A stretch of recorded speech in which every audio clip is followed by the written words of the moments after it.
Get 50% off a subscription to IBJ and Inside Indiana Business.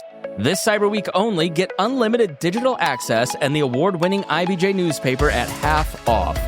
Stay ahead with the stories, insights, and trends shaping Indiana business. But hurry, this deal ends December 5th at midnight. Visit ibj.com/cyberweek to get 50% off your subscription today.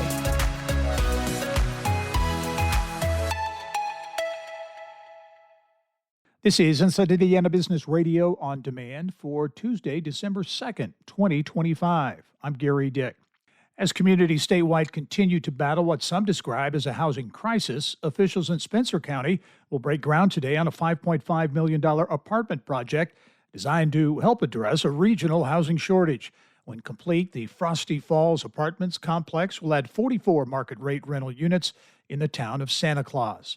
Indianapolis-based Eli Lilly and Co is working to address the stigma of obesity through a new campaign. The Changing the Thread collection features real patient clothing embroidered with personal stories, suggesting some people with obesity hide behind their clothing as they bear the burden of that bias. Lilly Associate VP, Dr. Claire Lee. They may not be able to really even engage in a conversation and really bring it up to their providers because they have an internalized bias thinking, this is just my fault. I'm not worth it, right? So, how devastating is that, right? When you are not able to really have the courage to really bring up the topic that you rightly deserve. The Menetrista Museum and Gardens, YMCA of Muncie Community Schools, and a host of healthcare initiatives are among the recipients of the latest round of grants from the Ball Brothers Foundation.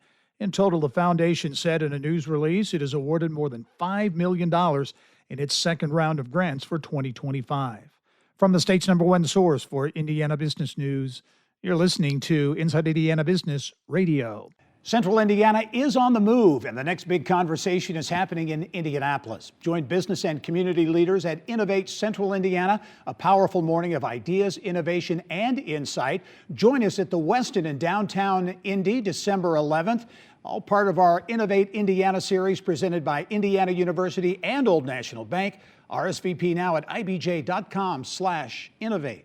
The city of Hammond said Monday it has secured the deed for the former Franciscan Health Hammond Hospital property nearly 3 years after the hospital closed its doors. Mayor Tom McDermott said his administration is now focused on redeveloping the site, which is mostly vacant after the health system demolished the majority of the hospital. Franciscan announced in November 2022 that it planned to cease inpatient services at the Hammond campus, a move that was opposed by the city. However, the Indiana Court of Appeals ruled the following month that the health system would be allowed to move forward with the hospital's closure. The site, which covers nearly 8 acres on an entire city block, now only has one building left standing. Ownership of that now former medical office building was transferred to Purdue University Northwest, which is transforming it into the Roberts Impact Lab for Quantum Commercialization, slated to open in 2026. A parking garage on the site also remains.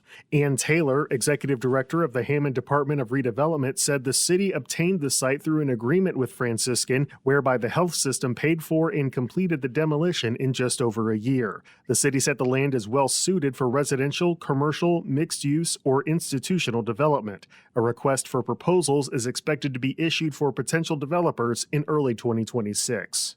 Alex Brown, Inside Indiana Business Radio. St. Louis-based nonprofit health system Ascension has named Don King as its CEO for Ascension St. Vincent in Indiana, where he'll oversee a network comprising more than 15,000 employees at 19 hospitals and more than 300 sites. King has been the CEO of Ascension Florida since 2022. Bendix Commercial Vehicle Systems recently installed its second solar panel array, expanding the company's renewable energy capacity. Located at the Bendix Distribution Center in Huntington, the new project is expected to supply about half of the campus's annual electricity demand and 13% of the total needs of the campus. This is Gary Dick for Inside Indiana Business Radio on Demand. Off the Record with Indiana's 250 most influential business and community leaders is a podcast that peels back the curtain on Indiana's most respected leaders, one episode at a time. Go beyond the headlines and hear the stories of grit and innovation that shape these leaders. Do you want to know who's driving our state forward? This is a must listen. Subscribe and listen wherever you get your podcasts or at ibjpodcast.com. Do you want to know what really drives change in Indiana? You won't find it in sound bites, you'll find it in stories. Stories from CEOs, lawyers, coaches, entrepreneurs, and community advocates. That's the IBJ Media Podcast Network. Insightful, local, impactful. Find all of our shows by searching IBJ Media in your podcast app or visit ibjpodcast.com.